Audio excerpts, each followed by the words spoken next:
I was offered $5,000 for a video, but this was when I was like 19. I was like, double it, and I'll walk outside and I'll give it to a homeless person. And they're like, no, you won't. And I was like, double it. And I was like pacing around my neighborhood for 3 hours convincing this guy, like on the phone, just double the money. I promise the video will go viral and I'll give it to homeless person. I was like, $10,000 just looks better in a title. It'll get more views. I promise your app will do better. A lot of times people, oh boy, it's like they think their videos are better than they are, honestly. And that tell them, Jimmy, tell them. I mean, they do that, and they have horrible friend groups because you really are like the type of YouTubers you hang around. It's getting people with the right YouTuber friend group that aren't pussies and will actually tell them when their content's bad and like actually roast it and help them get better in a nice, positive way. Basically what I did was I've somehow found these other like 4 lunatics. 3 of us were college dropouts. One was a high school dropout, and one, I don't know, he just like quit his job. We all were super small YouTubers, and we basically talked every day for 1,000 days in a row and did nothing but just like hyper study, like what makes a good video, what makes a good thumbnail, what's good pacing, like how to go viral. We would just get on Skype every morning, and like some days like I'd get on Skype at 7 a.m. and I'd be in the call until like 10 p.m. and then I'd go to bed, I'd wake up and I'd do it again. We'd do things like take 1,000 thumbnails and see if like there's a correlation to the brightness of the thumbnail to how many views it got. Imagine a world where it's just you working solo and you work 12 hours a day every day for like a year. And you're just grinding, you make a mistake, you learn from it, you grind, you make a mistake, you learn from it, and you do that for like a year.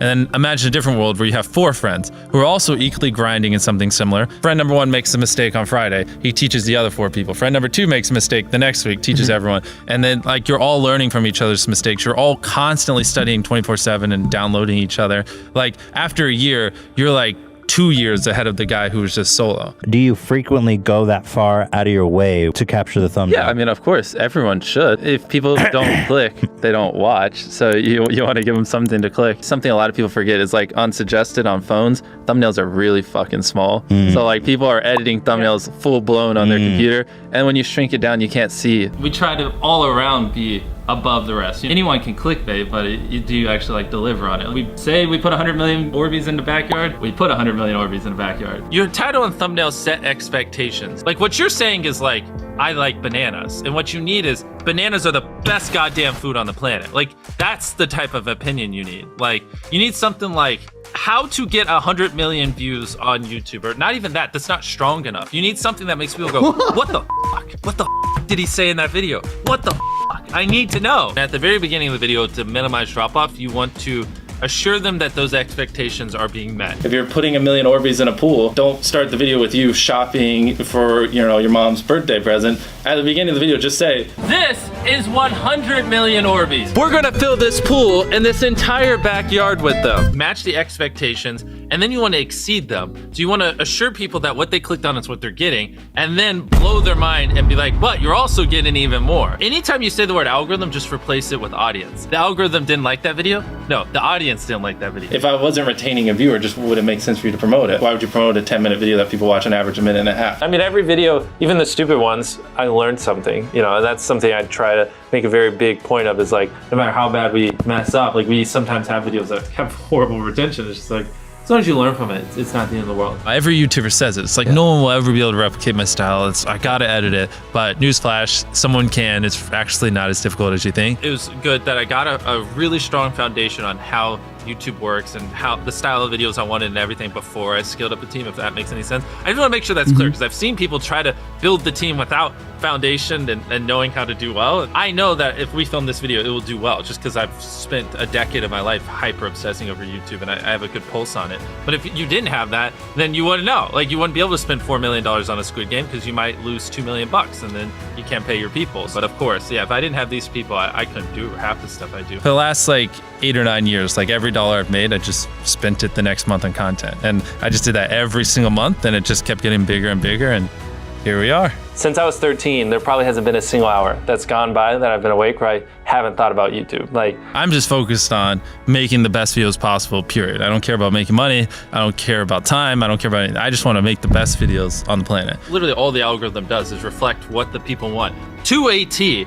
And if you deny that, you just make terrible videos and are trying to find a scapegoat. We do our videos in other languages as well. If you Google it, it's like only whatever, less than 10% of the world speaks English. So 90% of the world can't even enjoy your content. And when I realized that, I was like, wait a minute, 90% of the world can't even watch this stuff. Like, we just started doing this like 6 months ago, and it's crazy like how viral some of these videos Wow, are going. 51 million. In Spanish, the guy who does my dubs is the same guy who dubbed Spider-Man. We managed to convince him. So a lot of those comments are like, why does he sound like Spider-Man, or is MrBeast Spider-Man? To me, what's important is click-through rate, getting people to click on your video, and then average view duration, average view percentage, or just relative retention, and having them watch it. A lot of creators think click-through rate is just like the title and thumbnail and did they click it, but a lot of it too is, did they enjoy your last video? Because if someone watches a video of yours and they loved it, you can bet the next time you're recommended, their chance of clicking is a lot higher. Sometimes we're filming for 3 or 4 days, like 10 hours a day,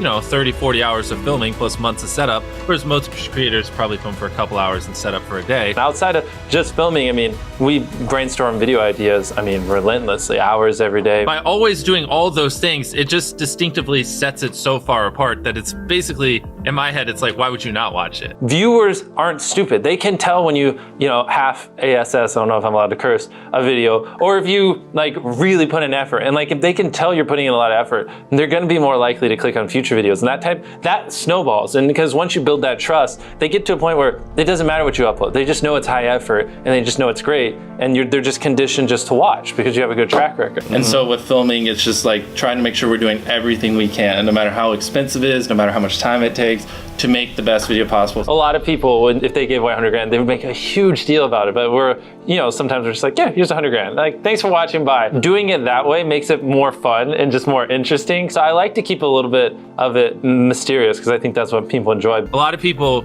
aren't willing to put in 10 hours days because they don't like what they're doing. So it's finding what they enjoy, because it is like a long grind. You're doing for years, not months. So if you don't enjoy it, then you're gonna burn out. I just had the blessing of finding what I loved at a young age. So because to get to this level, it takes, a decade. Most people don't find what they love till their young 20s. So they'd be where I'm at in their 30s. Yeah. I just lucked out and found it when I was really young. Living your life chasing a nicer car and a bigger and bigger box to live in is kind of like a dumb way to go about life. I actually, funny enough, I lived in a super below average home. And I kind of learned why famous people don't live in below average homes, because someone broke in, stole everything I owned. So I had to get a little nicer house for security reasons. But before I was robbed, my place is a little duplex, $700 a month. You get a roommate's $360 split. People think just because you go for views means you can't have fun, but you can pull views and you can have fun, which is what we purposely try to do. If you're not doing something that's just inherently fun to you, you're just quit. Just give up. You gotta